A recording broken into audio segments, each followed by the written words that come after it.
Welcome back to episode 21 of the Visit Julian podcast. I always start off by saying I'm excited, so why change today? I'm excited. What I like is that I get to interview different people and that are in different types of businesses. So today we're interviewing Marc from the Blue Door Winery. Hey Robin, how are you? I'm good. Thanks for coming. Yeah, no worries. This is a great time to talk about all the great stuff that's going on in Julian. And you guys have the Blue Door Winery. We do. We have a tasting room here in Julian where we've been for almost 11 years now. That's great. The winery itself's in San Diego where we make everything, all the tanks, all the barrels, that sort of thing. But we have over here on B Street across from Ketcho our Julian tasting room. Yeah. And that little great KO Corral. I always want to call it the KQ Corral because of KQ Ranch, but KO Corral, which has a great set of little businesses in there. You got the chocolate and the art gallery and one of my favorites, Crow and Lilac is there. There's two new businesses moving in there as well, so the complex will be full of great people, merchants and all kinds of goods and stuff. And wine tasting. Yeah. So I hear constantly people talking about your sangria. That's like a big draw. So it is. We make red wines. We focus on French and Italian varietals. But in Julian, July and August, it's 95 degrees out. Right. So we need something cold. Sure. So that's our sangria. That makes sense. And we sell a lot of sangria. Folks go hiking, they want sangria. Folks are camping, they want a growler to take back to the campsite. We go through a lot of sangria. We go through a ton of wine. But yeah, the sangria is a hit for the sort of casual walk around town. Sure, that makes perfect sense. I just hear it a lot. So, and you do have a second location that's in San Diego. That's our primary location. We originally were making wine in San Marcos. The warehouse was not zoned for tasting, so we were looking for a place to open a tasting room. And we figured at 60 miles, we wanted, because we were living in San Diego, and we figured 60 miles-ish would be kind of that distance that's manageable for us to run a business, and also distance enough for customers to want to buy a bottle, like a souvenir. So we figured out, on a map, it was like 4 inches or so, and put a pin in San Diego and drew a circle, and that circumference was sort of the zone we were looking at. Well, half of it, of course, ended up in the Pacific Ocean. Sure. So that was no good. Right. The other half was in Mexico, or the southern part of it. Sure. Up towards Oceanside and stuff. Didn't really, along the coast, wasn't really feeling like it was a change from San Diego. Sure. Well, the string went right through Julian, and we're like, oh my god, that little town of Julian. We've always loved this town. We'd always come up for day trips. I proposed to my wife at the four-way stop sign here in the snow years ago. So cool. And so we were like, Julian, okay. And there was already Witch Creek here, or Fila Winery was here. They had satellite tasting rooms up here as well. So we kind of poked around and went wine tasting at those places. The crowd was good. There was a good stream of traffic. And I was like, okay, let's do it. Yeah. So we started off at the old Jenkins Winery for a year, which is now Vulcan Mountain Winery. Right. So we had a tasting room there for a year. And then we moved in town to the KO Corral where we've been now for 10 years. Obviously it was a good move for you then? What? It was, because at the time we were commuting back home to San Diego. And sometimes Cameron, my wife, would be working by herself and it'd be dark out there. Sure. And there'd be no cell phone service. Right. And sometimes she'd be driving home in bad weather. Yeah. And so this, for just not just the foot traffic sense, but just a personal sort of safety and convenience sense. So we moved back into town, and opened up in the old livery yard, which the building's about 100 years old roughly. It's the old stables for the town, and so we replaced the floor, built the bar, all this sort of. It looks fantastic. It's so charming, hay bales and wood floors and stuff. It totally fits the town. Yeah. And we're 7 days a week, noon to 5, weather permitting. And then sometimes, frankly, we work every day, and sometimes, if it's a Tuesday and it's 4:30 in the afternoon, we'll go to the pub and have a pint. So, sure, I've seen you at the pub having a pint. We'll go down to the pub and have a pint, yeah. Yeah. But, and sometimes if it's so quiet, we'll put a note up saying walking the dog. But we're 7 days a week, noon to 5. Weekends are definitely the busy time. Sure. Weekends are packed. Yeah. But yeah, so we then moved ourselves up here 4 years ago, so we now live in Julian too. So we live about a mile away. Yeah, it'll draw you in for sure. Yeah. Oh, it's a great little town. Yeah, for sure. I see that you have a wine club. Yes. So how do people participate in that, and what does it look like? So it's 3 bottles of wine every quarter. Always reds, of course. That's what we do. You get those wines at 20% off retail price. Our retail price is around 37 to 47 a bottle right now. So you get 20% off those bottles. Anytime you come in, the first round's on us. Great. Whether it's here in Julian or at our location in San Diego, or at our new location that will be opening up in a few years from now. Oh, wow. We just closed on some land in the Bellina Valley, so we're going to start putting vines in. Oh, good for you. Yeah, which will be so much fun. Did you say the Marina Valley? No, Bellina Valley. Bellina right Valley. by the Camel Dairy Farm. Oh, so close to here still. Yeah, right at the split of 78 and Old Julian Julian Highway. Great for you. Good news. Yeah, so it's on the way to between both locations, so we can work there conveniently. Yeah. But yeah, so the wine club is 20% off 3 bottles of wine every quarter. Any additional wine you buy, 20% off those bottles. 10% off of merchandise. And then the biggest perk for a customer point of view is anytime you're in the first rounds on us. Yeah, that's great. For you and a guest. Yeah. Awesome. Yeah. Cool. And I know also, and great, we're here to talk about Julian, but we're also here to support your business. So I saw that you guys have event offerings at your location in San Diego. So if someone wanted to host an event at your room. It's the San Diego location is we do events at both locations. Okay. But predominantly the events are happening in San Diego, not here in Julian. The location in Julian is going to be smaller. It's much smaller here, and the San Diego spot's 3,000 square feet. It's huge. Oh. And we've done weddings. We did our wedding there. Wedding receptions, retirement parties, college graduation parties. A lot of that drew to a close. Almost all of it drew to a close because of COVID. Right. But we're starting now to get things back on the calendar. Right. So people are anxious to get back to live. Yeah. Yeah. One of our fun events that we do down there, we had to stop it because of COVID, was our live comedy shows. And those are just a blast. Is it you? Are you funny, Marc? It's not me, no. I get nowhere. I introduce the MC. That's as close as I get to the mic, yeah.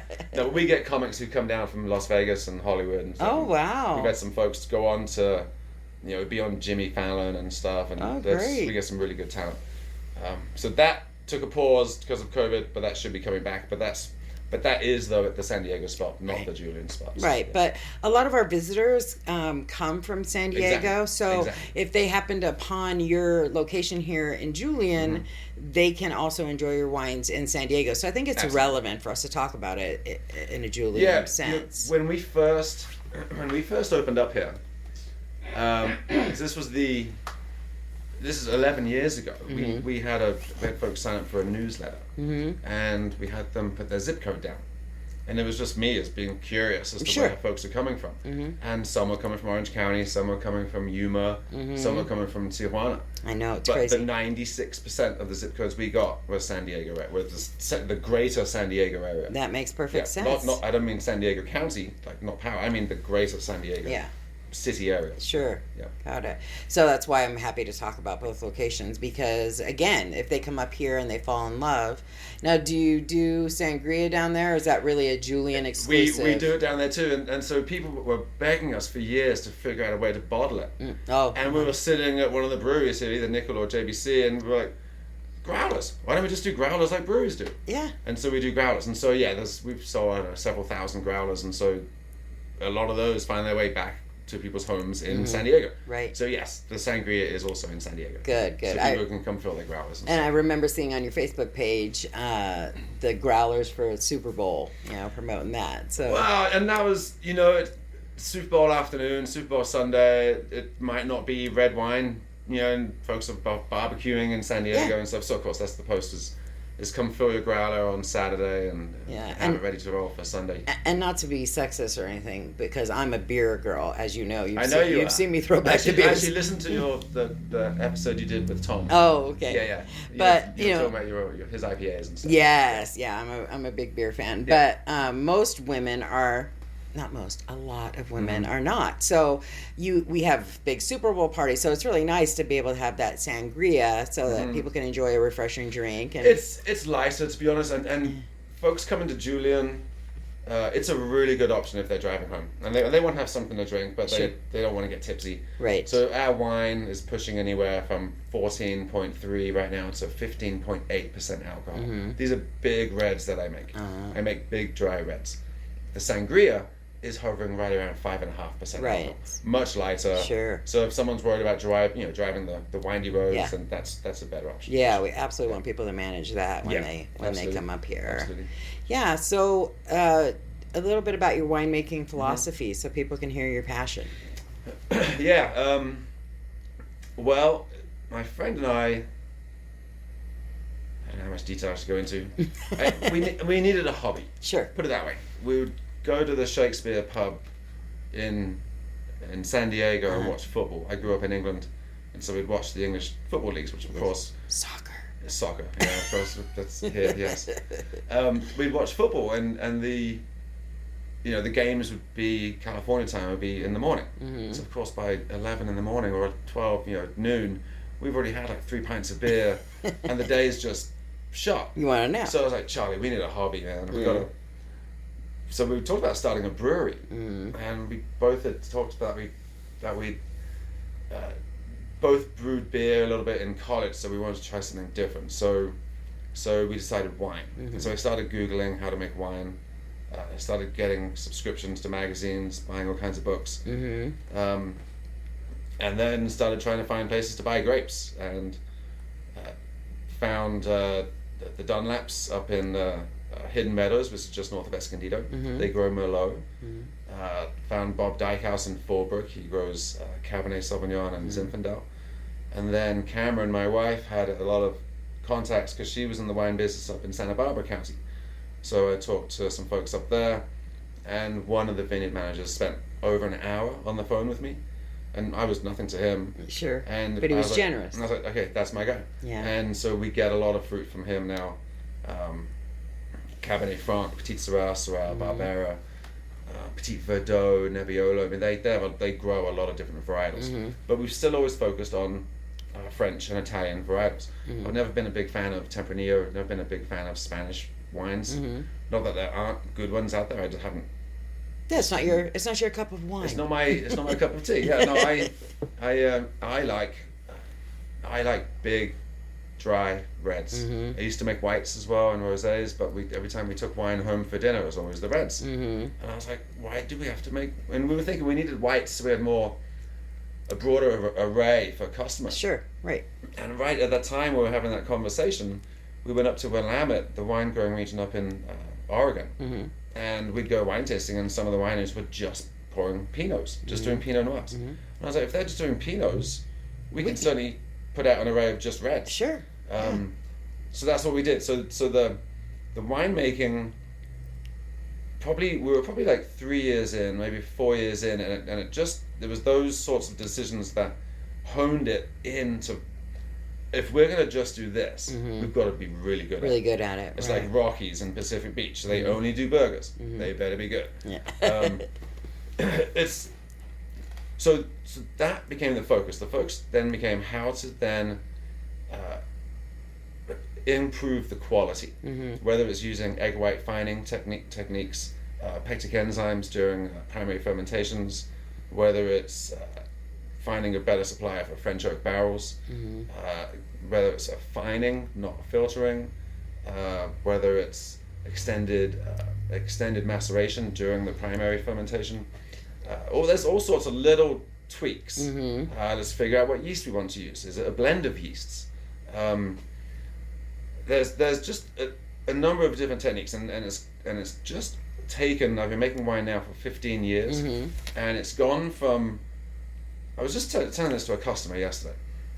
He was asking about how I felt about making wine, like how I got into it, but also how I felt about it. And I replied this way. I said, at first it was fun, and it was kind of an experiment. It was kind of a gamble. We started off just doing 300 pounds of grapes, and the very next year went to 4 tons.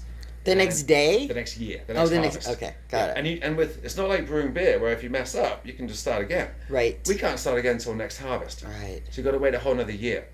And you may not even know the wine's bad because you don't taste it for the first year, maybe right. if it's red. Yeah. And then you're set back. You're set back in time. Yeah. So I described it to this customer as being, it was fun at first because it was kind of just a laugh. Sure. It was a hobby. Sure. But then the money started getting sunk into it. So then it became more serious and kind of scary. And then the wine was good, but I felt like I was getting lucky. Oh. And I said, the difference now in my winemaking is that now I have a confidence. Sure. That the process isn't really pushing me, I'm pushing the process. Oh, that's awesome. Does that make sense? Yeah. And so but there's a total feeling inside, like maybe a little bit of knowledge has been added, but now there's enough time that's been added that feeling lucky now feels like confidence. That's so and great. that transition happened for me probably about 5 years ago. Wow. And that was a good feeling. Yeah. It's just funny how something can start, like you said, we need a hobby. And We're spending too much time in the pub, Robin. I've got to, and Chai and I were both single, and, we were too, we couldn't take a girl out on a date on a Saturday night because we were already 3 sheets to the wind by 2 in the afternoon.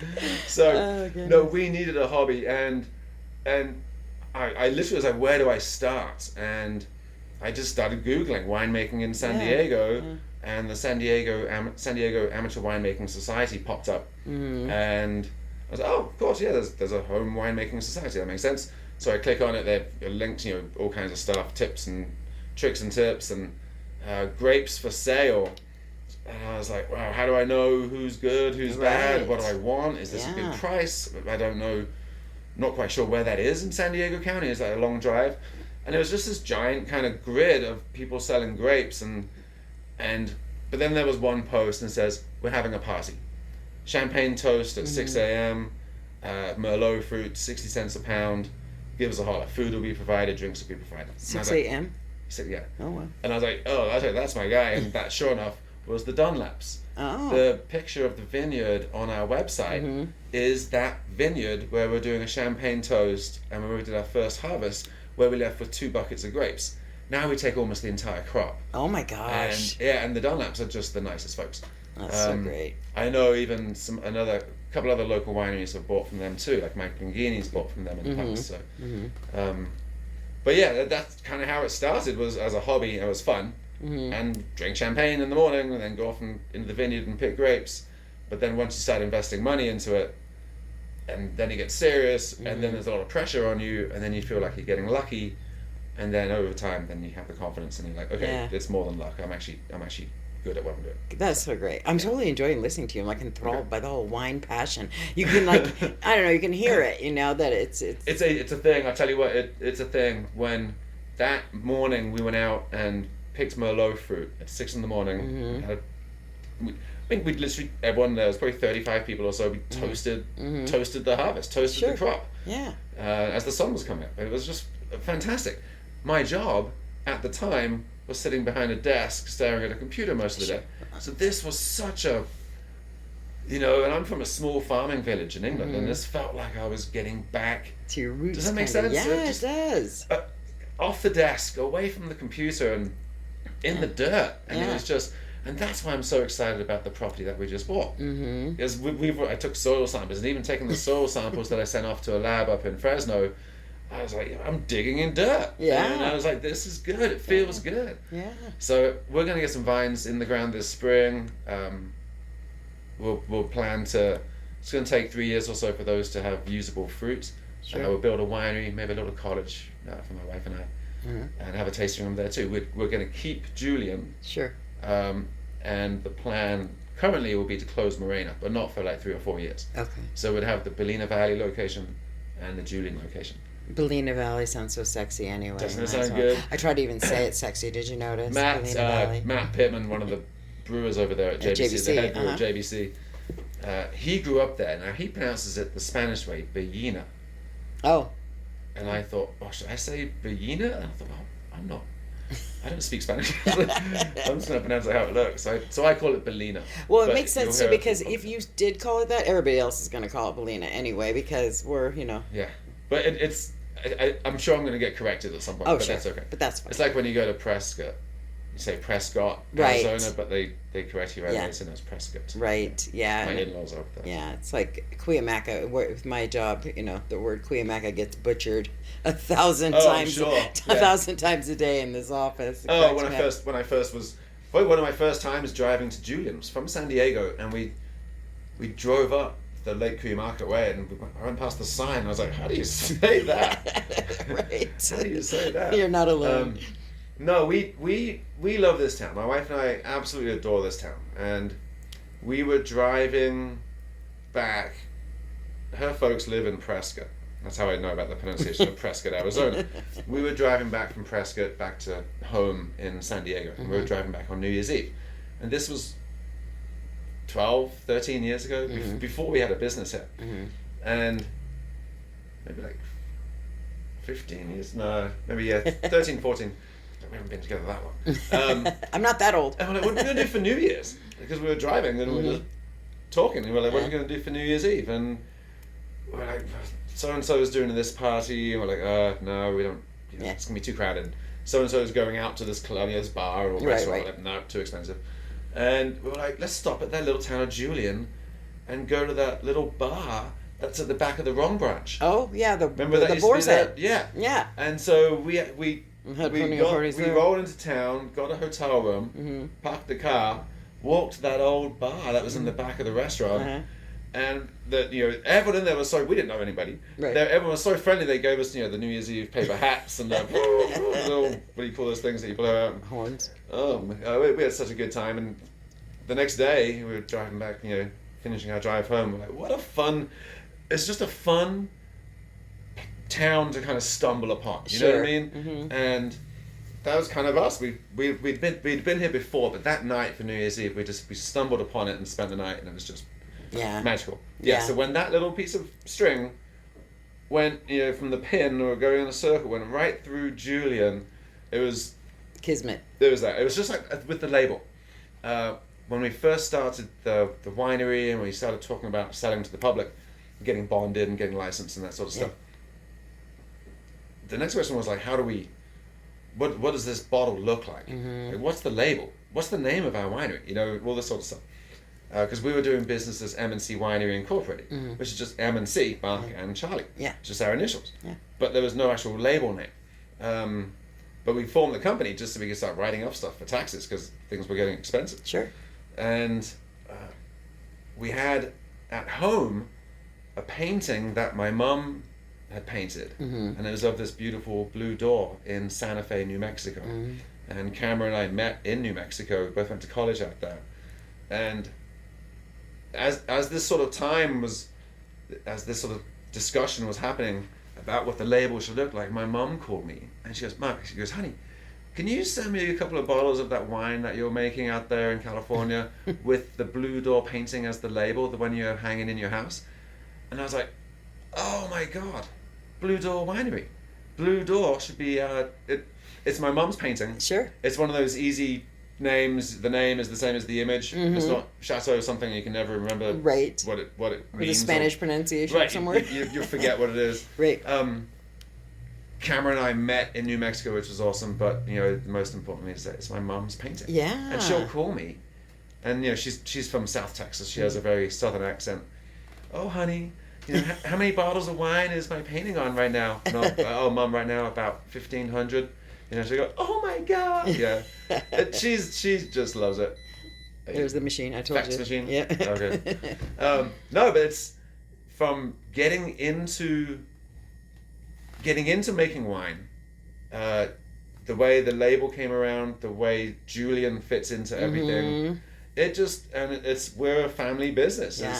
It's my best friend Charlie and I, and my wife, and then we have 2 employees. And you also have another very important person. We have Oliver. Oliver. I was like, we got to talk about Oliver. Anybody who's he's mostly in Julian because he's mostly with Cam at the tasting room, but he'll go to San Diego sometimes too. But yeah, he's Dale and Carol who are locals who live here in town. Their house is right behind the tasting room. And they describe Ollie as the hardest working dog in Julian. There he goes, hardest working dog in Julian. That's so cute. But he's the greaser, yeah. Anyone who anyone who, when they first walk in, we're like, go say hi, Ollie, and he immediately just walks over, wanders over and says hi, and then if he likes you, he'll sit on your lap while you're drinking your glass of wine, or sometimes he'll lay on the table right next to your sangria cup. So yeah, no, he's great. We are kid friendly, family friendly, dog friendly. We don't have food.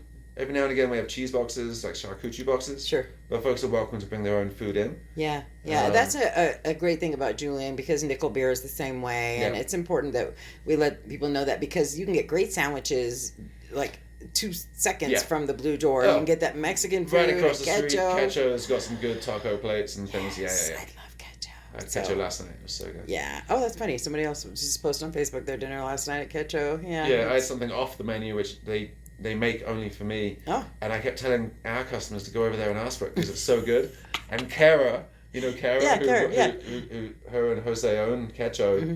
she came over, she goes, Mark, you gotta stop telling people. It's like the in and out menu is like a little secret order. Right, I don't understand that. And for the purposes of life, even though it doesn't have anything to do with this podcast, there's a dessert at Jeremy's that you have to know it's there, and ask for it, and it's like, I'm not telling anybody, because can you say it right now? No, I'm not going to say it right now. I'm not going to say what I order at Quecho either. Yeah, exactly. Kara would lose it with me. Yeah, I just kind of raised my eyebrows. You got any of it? Because they have that little baker, and they don't always have it, so you don't want to. Yeah. Like Kara was saying to you, you don't want to disappoint people. So well, and on like I think when she got kind of upset, it was on a busy Saturday, and they've got the kitchen's backed up as it is, sure. And then they get these weird orders of things that aren't even on the menu, and then Kara's like, Mark, knock it off, man. Damn neighbors. Oh my gosh. But to me that's like a great thing up here though, is like we get on so well. Yeah. With Tom at Nickel, with Vince and Jeremy at JBC, with Jose and we get on with everybody. And Robin from the Chamber.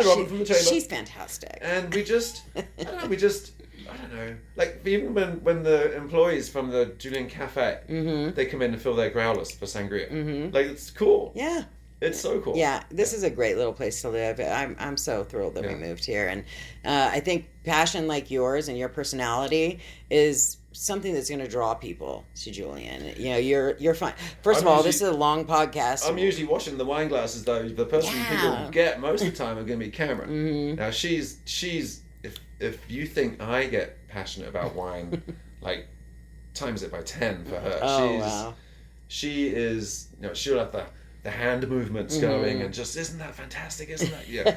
But she's also very passionate about it because she knows how hard we work at it. Sure. And how long it's taken us to get to this point. Sure. And you're dealing with a it's a product that we're not a liquor store. We're not buying pre-made alcohol. Right. Yeah. We're making it. Yeah. So you got to make sure you're not going to kill someone. Right. These are make sure things are sterilized properly.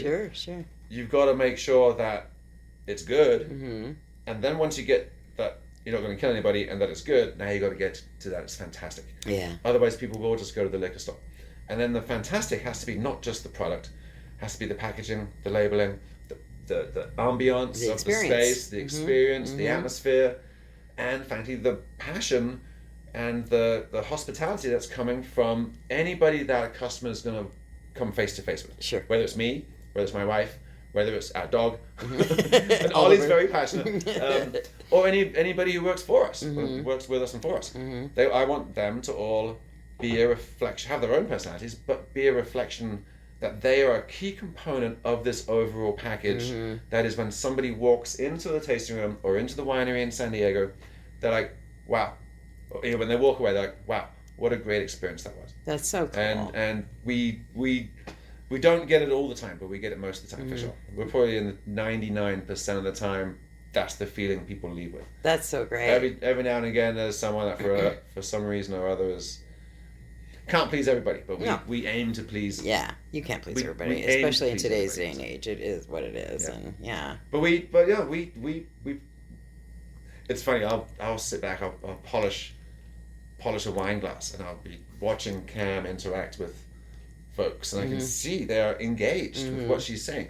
We do simple things like always use waiter style corkscrews. Always. I want customers to see us twisting those corkscrews like a waiter at a restaurant. We never put tasting notes down on the bar, ever. That I understand. A lot of times when you go wine tasting, they'll have tasting notes out. Yeah. And so what you'll do as a customer is your head will go down and read those tasting notes. Yeah. I don't want to stare at the top of someone's head. Sure. I want them looking at my eyes. Yeah. And we'll tell you the tasting notes. Yeah. And that will also get us engaged in a conversation. Yeah. Not just you with your head down reading something. Yeah, that's super intentional. It's very intentional. Yeah. And there's a lot of little things. Even the markings of where the wine glasses are logoed, those are purposely set for 6 ounces, so we get a perfect 6 ounce pour for a glass of wine. Look at you. Without having to put a line on the glass. Sure. The actual logo is in a specific location. There's lots of little tiny things that make the experience for you, the customer, just it makes everything more fluid. It just makes everything, I don't know.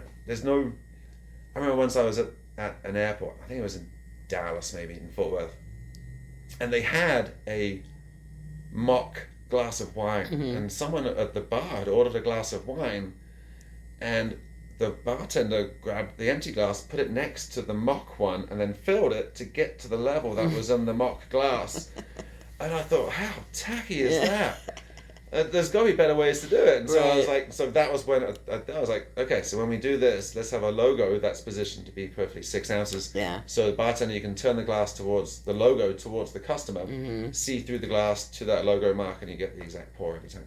That's great. So little small things that just make things feel better, but still doing it the right way. Yeah. That's super awesome. It's kind of fun. Yeah. Well, I think your passion absolutely came through. Nothing to say but the 20 interviews before, but this is one of my favorites. You're just so cool. You need to come in for some wine or sangria. We just released our brand new Sangiovese. Oh my God. It's insane. It's insane. The nose is strawberries, raspberries, terracotta clay pot. Oh my gosh. I kid you not. On the nose. It's fantastic. On the palate is pure strawberries and raspberries. It is so good. It is dry, but it tastes like strawberries and raspberries and smells like terracotta clay pot with a hint of fruit. So good. Wow. Yeah, we just released that last week. Yeah, I saw it on your social media. I think I shared it. Because you had it on Instagram. I think Carol, a main bartender in San Diego, I think posted it on Instagram. Yeah, so I shared it. Yeah. So awesome, thank you. So people will be excited about it too. It's really good. Yeah, then they can hear you be super excited about it. It's so good. Yeah, trust me, it's good. So once again, for those visiting Julian, it's on B Street. If you come into Town Hall, I always tell everybody exactly. Oh, my computer turned off. There will be a slideshow of a bunch of photos that you supplied. Oliver will be one of them. Perfect. Awesome. And some of the tasting room photos, all that great stuff. So that slideshow is available. It'll be available on the podcast platform and also on our blog on visitjulian.com. So people can get a visual of all the things that you've been talking about here today. Awesome. Yeah, so thank you so much for coming in. Of course, Robin. Yeah, it was fun. All right. We'll see you at the pub, I'm sure, somehow. Exactly. Okay. Thanks. Ready? Okay, round 2. Name something that's not boring. A laundry? Ooh, a book club. Computer solitaire, huh? Ah, sorry, we were looking for Chumba Casino. That's right. ChumbaCasino.com has over 100 casino-style games. Join today and play for free for your chance to redeem some serious prizes. ChumbaCasino.com. No purchase necessary. Void where prohibited by law. 18+ terms and conditions apply. See website for details. Hello, Saver. Whether you're saving for that trip to the tropics or saving for an emergency, now is the time to take advantage of Wells Fargo's savings options. Wells Fargo offers savings accounts that can help you save towards your goals. So, what are you saving for? Visit a Wells Fargo branch or wellsfargo.com/save to open a savings account today. Wells Fargo Bank, N.A., member FDIC.